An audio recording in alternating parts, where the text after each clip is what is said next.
Salut à tous, c'est les rentiers. Aujourd'hui, on va traiter de la question la plus importante qu'il faut se poser quand on crée un business de conciergerie. Et cette question est très simple. Quelles sont les étapes pour créer un business de conciergerie? Aujourd'hui, on les a condensées en 7 étapes clairement définies et il suffira pour vous d'appliquer ces 7 étapes pour commencer à créer un business de conciergerie Airbnb rentable. Si tu t'intéresses au business de conciergerie Airbnb et que tu veux peut-être en créer un, je te conseille vraiment de regarder cette vidéo et de prendre des notes parce qu'elle va vraiment te servir. C'est parti, on se retrouve directement sur la première étape sans attendre. La première étape avant de lancer un business de conciergerie, ça va être tout simple, ça va être de faire une étude de marché. Forcément, au début, il faut savoir si c'est intéressant ou non d'aller sur une ville. Et donc, la première chose à faire, ça va être notamment d'analyser l'offre. Donc, quand je dis analyser l'offre, ça va être de voir le nombre de conciergeries qui sont déjà présentes sur votre secteur. Pour ça, rien de plus simple. Déjà, premièrement, vous pouvez aller sur RDNA et voir dans la liste Property Manager. Généralement, RDNA recense quelques conciergeries, mais ne prennent pas toutes les conciergeries en compte. Donc, pour compléter votre étude de marché de l'offre en conciergerie, ce que vous pouvez faire, c'est tout simplement aller sur Google, taper le nom de votre ville plus conciergerie. Et donc, après, ce que je vous invite à faire, c'est vraiment de regarder sur la première page, lister tout le nom de tous les concurrents que vous avez sur votre secteur. Attention, beaucoup de personnes pensent que lorsqu'il y a 7, 8, une dizaine même de conciergeries sur leur secteur, c'est que il n'y a pas de place pour eux. Mais c'est faux. Lorsqu'on a commencé, il y avait 10 conciergeries sur notre secteur et pourtant seulement 2 d'entre elles étaient réellement professionnelles. Les autres n'avaient soit pas de site internet professionnel, c'était simplement un petit site vitrine, ou alors ils avaient clairement une offre qui n'était pas adaptée par rapport au marché. Et donc, il y a toujours moyen, même s'il y a plusieurs conciergeries, de faire votre place. La deuxième chose à faire pour analyser le marché, ça va être d'analyser la demande.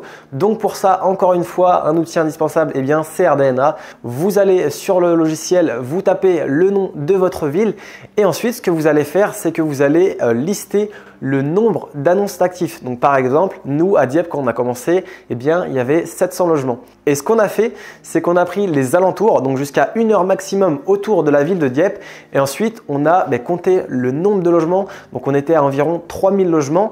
Ensuite, du coup, ce qu'on a fait, c'est qu'on a fait un ratio entre cette offre et cette demande. Donc c'est-à-dire qu'on a pris les 3000 logements qu'il y avait sur RDNA. Il y avait 10 conciergeries et donc on a fait 3000 divisé par 10. Ça faisait environ 300 appartements par conciergerie. À savoir que du coup, chaque conciergerie ne va pas gérer 300 appartements parce que ça demande quand même un travail colossal. Et donc, on savait s'il y avait un déséquilibre ou pas entre l'offre et la demande. C'est parti, on se retrouve maintenant pour la deuxième étape. La deuxième étape, ça va être de créer une entreprise.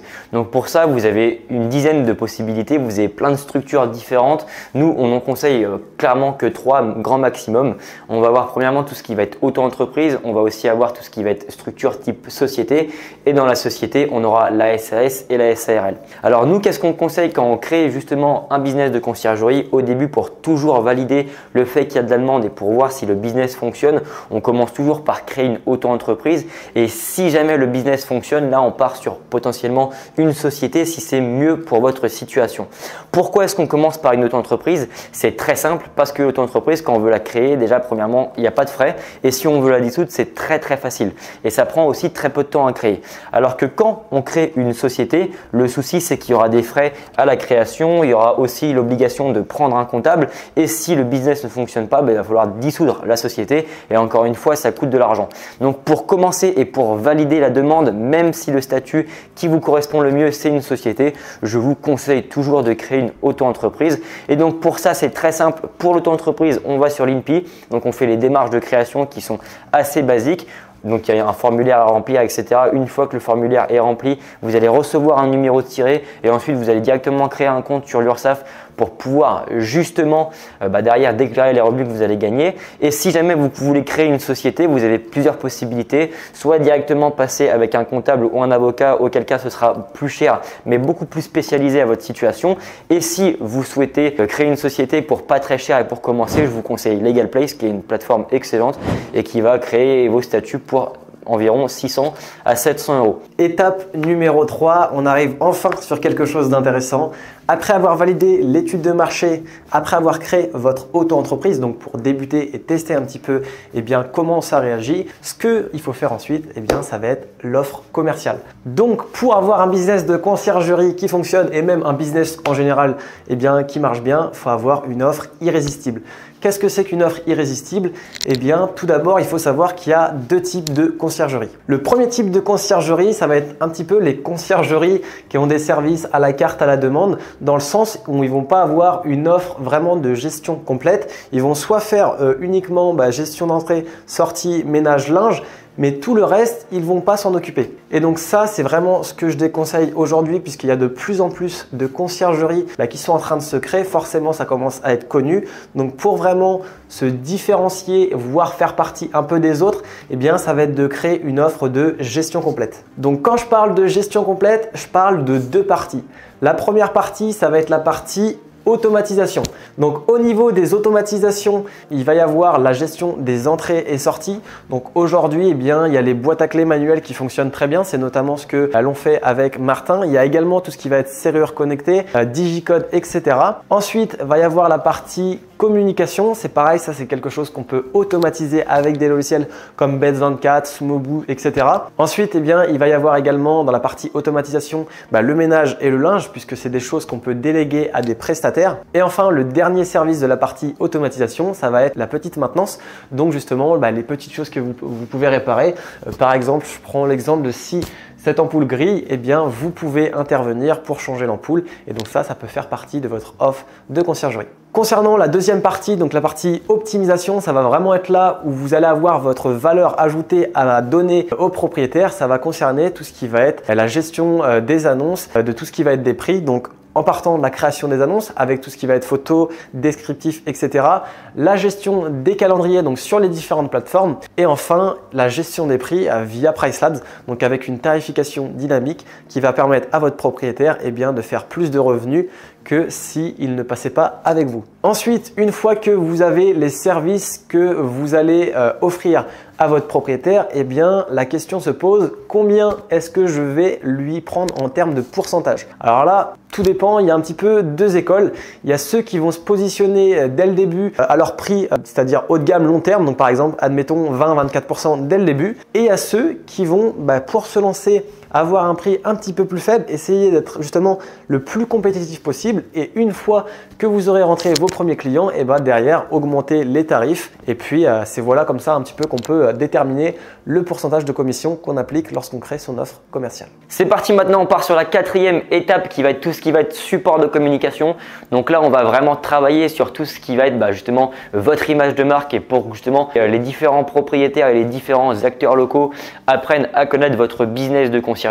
Et donc pour ça, c'est très simple. Il va exister différents supports de communication qui sont assez basiques mais qui sont aussi assez efficaces. On va penser à tout ce qui va être site internet, Google My Business, page Facebook, etc. etc., etc.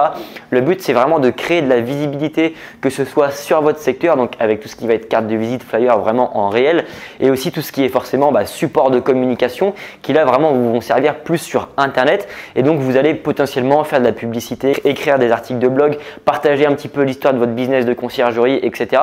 Et c'est vraiment en fait comme ça que de fil en aiguille, vous allez vraiment vous faire connaître sur votre secteur, que les gens vont prendre connaissance et conscience du fait que vous avez un business de conciergerie. Et justement, en prenant conscience et en prenant connaissance, c'est comme ça qu'il y a des personnes, des prospects qui seront peut-être qualifiés, qui vont vous contacter pour vous confier soit un appartement en location courte durée ou soit pour créer des partenariats directement avec votre business de conciergerie. Et donc du coup, par rapport à tout ce qui est support de communication, encore une fois, nous du coup, on l'a appliqué avec notre conciergerie sur Dieppe. On a mis en place pas mal de supports de communication et aujourd'hui du coup on a vraiment la chance d'obtenir pas mal de clients directement en organique parce qu'on est bien référencé, etc., etc. Donc forcément on a une multitude de techniques, déjà savoir sur quel support de communication et comment est-ce qu'on fait aussi du coup pour organiser les supports de communication de telle sorte du coup à maximiser et à capter le plus de prospects possible pour derrière forcément les convertir en clients.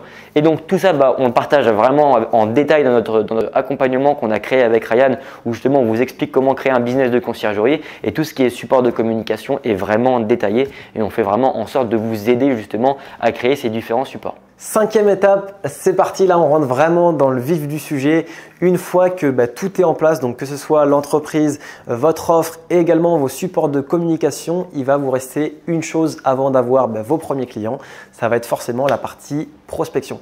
Donc pour ça, il existe vraiment une multitude de techniques puisque c'est vraiment libre recours à votre imagination pour trouver des clients. On n'a jamais assez en fait de techniques, mais ce qui est important à prendre en compte, c'est vraiment le principe de Pareto et donc de mettre 20% de vos efforts sur ce qui rapporte 80% des résultats et notamment qu'est-ce qui marche bien, c'est les appels Le Bon Coin. Donc ce que je vous conseille, c'est d'aller sur Le Bon Coin, vous allez dans la partie gîte, location et ensuite vous appelez tous les biens qui vous plaisent, donc qui sont en location déjà courte durée. Et donc, ce que vous faites, c'est que vous appelez le propriétaire et voilà, vous vous présentez. Bonjour, je m'appelle Ryan, je suis le fondateur de la conciergerie Albat Conciergerie. Est-ce que vous avez 30 secondes pour qu'on discute? Et ensuite, voilà, vous faites votre petit pitch, etc. Nous, on a vraiment créé un processus qui nous permet de bien prospecter par téléphone, puisque c'est vraiment une partie qui peut être redoutée par certaines personnes. Mais lorsqu'on met cela de la bonne manière et de la bonne façon, ça amène vraiment à des résultats énormes. Donc ça, c'est vraiment une des techniques qui fonctionne le mieux. Si jamais vous souhaitez avoir d'autres informations sur la prospection, vraiment comment trouver des clients, de la bonne manière, puisque c'est vraiment une question de technique à mettre en place et même également des processus, je vous invite à réserver un petit appel via le Calendly qui sera dans la description de cette vidéo et on pourra parler ensemble justement de toutes les questions que vous avez et notamment la partie prospection. C'est parti, on se retrouve pour la 6e étape. Félicitations à vous, vous avez converti un propriétaire en conciergerie suite à la prospection. Maintenant, on commence tout ce qui va être mis en place. Donc, il va y avoir différentes phases pour la mise en place. La première, ça va être tout ce qui va être mis en place sur place. Donc là, on va prendre des photos, on va faire tout ce qui va être inventaire, on va mettre en place tout ce qui va être processus pour le guide électroménager, le guide d'accueil, tout ce qui est process, sortie, etc., etc. Donc là, le but, c'est vraiment de faire en sorte de créer une annonce qui est bien référencée en termes de SEO, mais aussi de mettre en place différents process pour faire en sorte d'y consacrer le moins de temps possible, d'automatiser le plus possible le business de conciergerie. Une fois que vous avez fait la mise en place sur place, là on pourra directement partir sur tout ce qui va être la création des annonces sur Airbnb Booking. Donc pour ça, ça va être assez simple. On va créer du coup un compte avec le propriétaire sur Airbnb et sur Booking et vous de votre côté, vous allez faire en sorte de structurer l'annonce sur la plateforme Airbnb Booking justement pour faire en sorte d'avoir de la visibilité et donc trouver des locataires pour les appartements. Une fois que vous avez mis en place ces appartements sur Airbnb Booking, on termine par tout ce qui va être synchronisation avec les différents logiciels d'automatisation. Donc on va avoir Beds24 pour tout ce qui est synchronisation des calendriers, pour tout ce qui est message automatique, etc., etc. On va aussi avoir tout ce qui est Smobus, Superhot, etc. Donc il y a plusieurs logiciels. Nous on bosse avec Beds24, mais tous les logiciels sont quand même assez complets. Et après pour tout ce qui va être optimisation, on va bosser plutôt avec Pricelabs. Donc Pricelabs, c'est un logiciel qui va nous permettre justement d'avoir une vue d'ensemble sur tout ce qui se passe au niveau du marché. Donc en termes de concurrents, que ce soit les prix, que ce soit aussi tout ce qui va être leur stratégie calendrier, taux d'occupation, les événements, les saisons qui va se passer du coup sur votre secteur. Donc il y aura forcément des moments où il y aura plus de locations et d'autres moments où il y aura moins de locations. Donc du coup le logiciel va vraiment référencer toutes les différentes annonces sur votre secteur et va du coup calculer le prix le plus adéquat au moment où l'annonce sera mise en ligne sur Airbnb Booking. Donc je vous conseille de bosser avec Pricelabs, c'est vraiment un gain de temps pour tout ce qui est management et donc encore une fois ça va vous permettre d'automatiser tout le processus de votre business. 7e et dernière étape. Maintenant, une fois que votre logement est sur les plateformes, donc sur Airbnb, sur Booking, que vous l'avez synchronisé avec Beds24 et Pricelabs, tout est en place, mais maintenant, il va falloir assurer la gestion. Donc, pour la gestion, il va y avoir différents points à automatiser, à déléguer pour que vraiment votre business soit passif et que vous puissiez justement le développer en prenant d'autres appartements. Donc ça va nécessiter de déléguer la gestion du ménage, bien que au début vous pouvez le faire par vous-même pour justement savoir exactement combien de temps ça met, etc. Et si vous voulez rentrer un peu de trésorerie, mais ce que je vous conseille rapidement, c'est de le déléguer à des prestataires. La deuxième chose, ça va être de déléguer la gestion du linge. Ensuite, on va avoir aussi toute la partie com avec les voyageurs. Donc ça, c'est quelque chose que vous pouvez gérer. Déjà, à savoir que sur Beds24, vous pouvez automatiser la procédure d'entrée et de sortie. Et donc, vous aurez simplement à gérer les questions pendant le séjour. Si le voyageur il a des questions ou des choses qui ne vont pas, il pourra vous contacter ou justement un prestataire si vous déléguez également cette partie. Ensuite, il y aura également la gestion des calendriers. Donc là, ça va être de savoir gérer justement les plannings, de bien noter dans un agenda toutes les réservations que vous avez pour justement après lorsque vous aurez des prestataires de ménage, eh bien, leur envoyer les dates de prestation. Enfin aussi, l'avant-dernière chose, eh bien, ça va être de savoir gérer les problèmes. Donc dès que je parle de problèmes, je parle justement de petite maintenance. Comme je vous disais avec l'ampoule, si jamais elle grille, eh bien, il faut avoir des processus. Soit vous y allez, ou soit vous avez une personne à tout faire, voilà, qui peut intervenir en cas de problème. Et la dernière chose, donc ça va être de savoir gérer les prix en faisant du yield management une fois par semaine ou 2 fois par mois. Ça va dépendre de ce que vous souhaitez mettre en place. Et ensuite, va y avoir également la gestion de la comptabilité. Donc à la fin du mois, eh bien, mettre tous les chiffres dans un fichier pour ensuite facturer vos propriétaires et enfin récupérer vos gracieuses commissions pour la gestion de vos services. Et enfin, pour pouvoir toucher la généreuse commission grâce à la délivrabilité de vos services. On arrive à la fin de cette vidéo, j'espère qu'elle vous a plu et j'espère que vous avez appris énormément de choses justement pour tout ce qui est étape pour la création du business de conciergerie. Un petit conseil, je vous conseille vraiment de re-regarder cette vidéo et de prendre des notes pour bien comprendre tout le processus parce qu'au final c'est vraiment ce qu'il y a de plus important. Une fois qu'on a bien compris le processus, ça nous permet clairement de mettre les étapes en place derrière et de savoir du coup ce qu'on a à faire exactement au moment où on doit le faire. Donc moi je ne vous conseille pas de vous intéresser dès maintenant à comment est-ce qu'on fait pour faire la comptabilité lorsqu'on récupère un logement en conciergerie quand vous n'avez même pas encore créé votre entreprise et quand vous n'avez pas encore commencé à prospecter. Donc vraiment prenez les étapes dans l'ordre et appliquez-les vraiment dans l'ordre. Maintenant, si vous souhaitez aller plus loin, sachez que dans la description, vous allez retrouver tout ce qui va être premièrement formation gratuite. Donc Ariane et moi, on a créé une formation gratuite vraiment spécifiée sur la conciergerie où on rentre vraiment plus dans les détails de tout ce processus. Et donc vous allez déjà comprendre plus qu'est-ce que c'est un business de conciergerie et comment est-ce qu'on fait pour le mettre en place. Et ensuite, deuxièmement, vous allez aussi retrouver un Calendly. Donc il suffit d'aller sur le Calendly, prendre un appel et si vous avez des questions sur le business de conciergerie ou si vous êtes potentiellement intéressé pour en créer je vous invite directement à prendre l'appel, on se contacte, on va s'appeler, on va un petit peu faire connaissance, vous et nous, et on pourra justement voir comment est-ce qu'on pourra faire pour vous aider justement dans ce business de conciergerie. Donc j'espère que cette vidéo vous a plu. Encore une fois, n'hésitez pas à vous abonner, à partager, à liker, à commenter si vous avez des questions, parce qu'on fait aussi maintenant régulièrement des vidéos FAQ où on souhaite justement répondre à toutes les questions que vous avez par rapport au business de conciergerie, par rapport à notre vie, par rapport à la sous-location, par rapport à tout ce qui est investissement immobilier. Donc n'hésitez pas à les poser. C'était Ryan et Martin des Rentiers. On se dit à la prochaine. Ciao!